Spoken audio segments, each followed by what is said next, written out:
হাতিয়াতে ৩ নম্বর সতর্কতা সংকেত। আসলে এটা ৩ নম্বর সতর্কতা সংকেত বলি এখানকার মানুষ মনে করে না, এটা ১০ নম্বর মহাবিপদ সংকেতের মতো পরিস্থিতি হয়েছে। আমি আছি নলছিরা হজলমাঝি গ্রামে। এই গ্রামের প্রায় ২০০-৩০০ ঘর ৩ থেকে ৪ ফুট পানির নিচে তলিয়ে গেছে। আপনারা দেখতে পাচ্ছেন আমি একটা ঘরের সামনে দাঁড়িয়ে আছে, ওই ঘরটা ৩ থেকে ৪ ফুট পানির নিচে তলিয়ে গেছেন।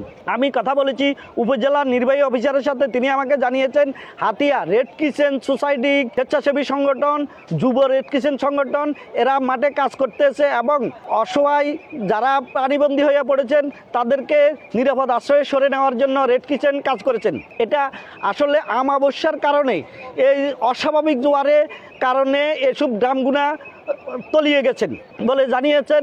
এবং আপনারা দেখতেছেন এখানকার মানুষ আমাকে বলিয়েছে তাদের যে ঘর বাড়ি হইতে সব কিছু যে পরিমাণে ক্ষয়ক্ষতি হয়েছে, যেটা এখন তারা অ্যাকুরেটভাবে বলতেও পারতেছে না। তাদের পুকুরের মাছ, ঘেরের মাছ সব চলে গেছে জোয়ারের পানির সাথেই। আমি কথা বলেছি নলছিরা ইউনিয়ন চেয়ারম্যান শিবলির সাথে, তিনি আমাকে জানিয়েছেন তার এই ৬ নং ওয়ার্ডটা সবচেয়ে বেশি ক্ষয়ক্ষতি হয়েছে বলে তিনি আমাকে জানিয়েছেন। ৩ দিন আমরা কোনো বাথানি রেন্টে মারি না, অনাহারে রয়েছি, কোনো আইডবের ব্যবস্থা নাই, হুইডবের ব্যবস্থা নাই, কোনো মেম্বার চেয়ারম্যানে আঙ্গরও সাইটেও আইনো কিছু করার মতনও নাই। আমরা কি করুম, আঙ্গরও কোনো ব্যবস্থা করে দিন। আজ ৩ দিন হয়েছে আমরা হানিতে বাসি অসহায় মানুষ করা যে আমরা বেরকুলে কালে থাকি, আঙ্গ কোনো খানা টানা কিছু নেই, কে আঙ্গরে সাইতেও আসে না। এক গলা হানি গলের ভিত্তে বারটা রাঁধতে পারি না, কিছু করতে পারি না, খাবার খাদ্য নাই। চেয়ারম্যান মেম্বার কে আঙ্গরে সাইতেও আইয়ে না।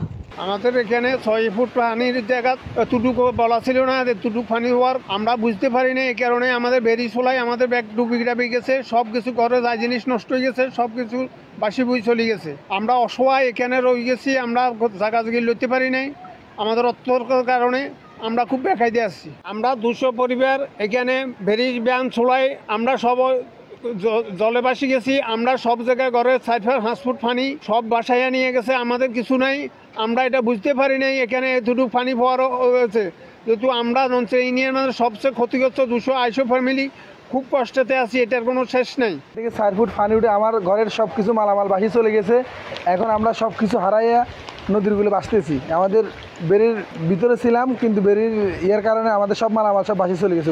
এখন আমরা দিশেহারা হয়ে গেছি ৩ থেকে ৪ ফুট পানি উঠার কারণে। আমরা উপজেলা প্রশাসন হাতিয়ার সমস্ত অফিসারগণই আমরা এখানে নলছিরা ঘাটের ভিজিট করতে আসছি। তো এখানে অবস্থা খুবই খারাপ। এমনিতেই আজকে বিকাল ৩টার পর থেকে পরিস্থিতি খারাপ করার আশঙ্কা প্রকাশ করেছিল সিপিপি। সেই ধারাবাহিকতায় এখন প্রচণ্ড ঝড়ো আবহাওয়া চলছে। চেয়ারম্যান ঘাট থেকে আমাদের নলছিরা ঘাট নৌ চলাচল গতকাল থেকেই বন্ধ আছে এবং বন্ধ